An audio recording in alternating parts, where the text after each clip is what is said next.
Assalamualaikum warahmatullahi wabarakatuh. Saya Nadia dari kelas AKP 2B. Ingin menjelaskan tentang siklus pendapatan PT Zahiranet. PT Zahiranet merupakan perusahaan UMKM yang bergerak di bidang jasa pemasangan jaringan internet. PT Zahiranet juga memberikan jaminan garansi kepada pelanggan selama 1 bulan setelah pemasangan untuk menjamin bahwa pelanggan puas terhadap pekerjaan PT Zahiranet. Jika setelah pekerjaan selesai, PT Zahiranet tidak menerima pembayaran dari pelanggan, maka perusahaan akan menghentikan seluruh akses internet pelanggan hingga pelunasan. Nah, berikut adalah proses pemasangan jaringan internet pada PT Zahiranet. Di sini kita diminta untuk membuat diagram alur, buat diagram alir data untuk siklus pendapatan PT Zahiranet secara komputerisasi, serta membuat diagram alur flowchart untuk siklus pendapatan PT Zahiranet secara komputerisasi. Nah, di sini saya juga akan menjelaskan siklus pengeluaran PT Zahiranet.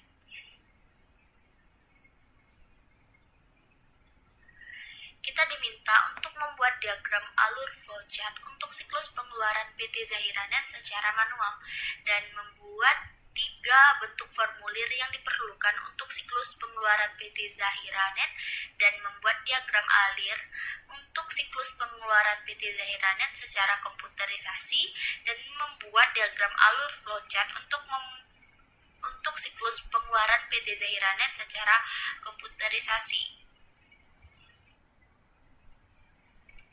Saya akan menjelaskan siklus pendapatan pada PT Zahiranet. Departemen penjualan menerima pesanan dari pelanggan, kemudian mengeluarkan dokumen pesanan pelanggan, lalu melakukan pengecekan transaksi pelanggan. Jika tidak ada hutang, maka pesanan pelanggan akan diproses. Jika pelanggan mempunyai hutang, maka bagian penjualan akan meminta pelanggan tersebut untuk melunasi hutangnya terlebih dahulu. Jika belum dilunasi, maka bagian penjualan akan menolak pesanan tersebut. Jika diterima, maka bagian penjualan membuat dokumen-dokumen pesanan pekerjaan sebanyak 3 dokumen dan surat perintah kerja sebanyak 2 buah. Dokumen pekerjaan pertama disimpan di arsip secara temporer. Dokumen kedua diberikan ke pelanggan untuk menagih pembayaran pekerjaan. Dokumen ketiga dan 2 buah dokumen perintah kerja dikirimkan ke Departemen Pekerja Lapangan. Jika pesanan dilunasi, maka bagian penjualan akan mengeluarkan 2 dokumen bukti pembayaran. Jika tidak, maka bagian penjualan akan membuat dokumen salinan pesanan pelanggan yang akan diarsip bersama 2 buah bukti pembayaran.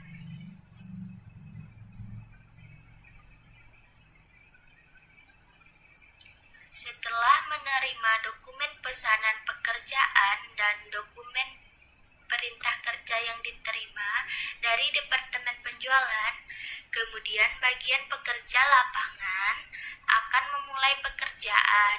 Setelah selesai, pekerja lapangan akan membuat 2 perintah kerja yang akan dikirim ke bagian penjualan. Setelah menerima perintah kerja, bagian penjualan akan memberikan cap selesai. Setelah itu, bagian penjualan akan membuat dokumen surat tagihan sebanyak 3 buah. Dokumen pertama akan dikirim ke akuntansi.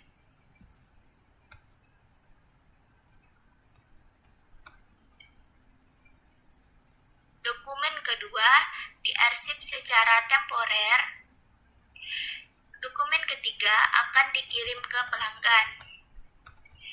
Jika pelanggan tidak melunasi pesanan, akan ditolak. Jika pelanggan melunasi bagian penjualan, akan menerima bukti salinan penerimaan. Kemudian, dokumen penyelesaian pekerjaan akan dikirim ke bagian akuntansi.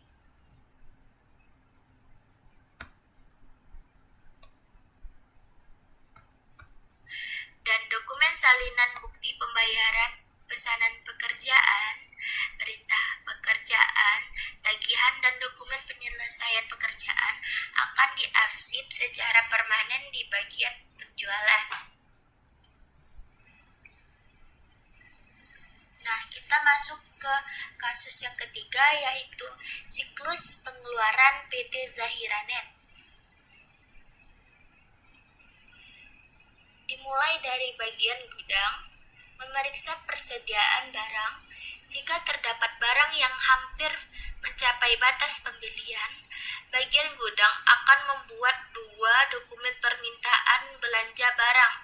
Dokumen pertama akan diarsipkan ke Departemen Gudang secara temporer, dan dokumen kedua akan dikirim ke bagian keuangan. Setelah menerima surat permintaan belanja barang, bagian keuangan akan menyimpan dokumen tersebut di arsip secara temporer serta membuat surat permintaan barang. Surat permintaan barang tersebut akan dikirim ke pemasok.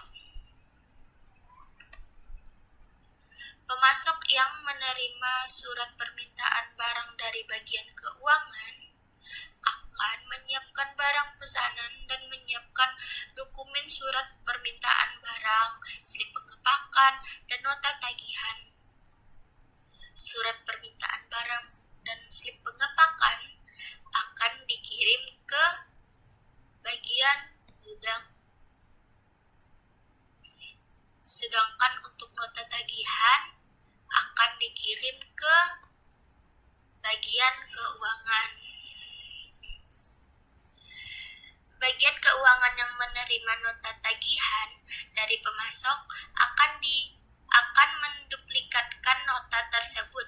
Kemudian data tersebut akan dikirim ke bagian akuntansi. Setelah menerima dokumen permintaan barang dan slip pengepakan, bagian gudang akan mencocokkan barang dengan surat permintaan belanja barang yang sudah diarsipkan. Jika barang sesuai, bagian gudang akan menyiapkan 3 dokumen permintaan barang.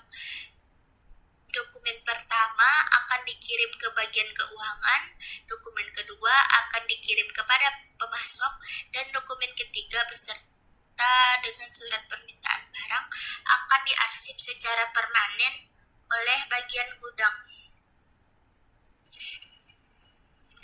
Setelah menerima dokumen penerimaan barang dari bagian gudang, bagian keuangan akan membuat surat perintah bayar ke pihak bank.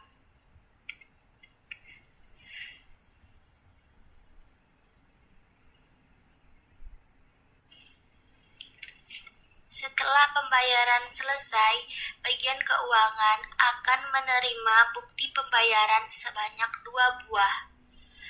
Dokumen pertama akan dikirim ke bagian akuntansi. Dan bukti pembayaran kedua, nota tagihan, surat penerimaan barang, dan surat penerimaan barang akan diarsip secara permanen oleh bagian keuangan. Sekian penjelasan dari saya. Terima kasih. Wassalamualaikum warahmatullahi wabarakatuh.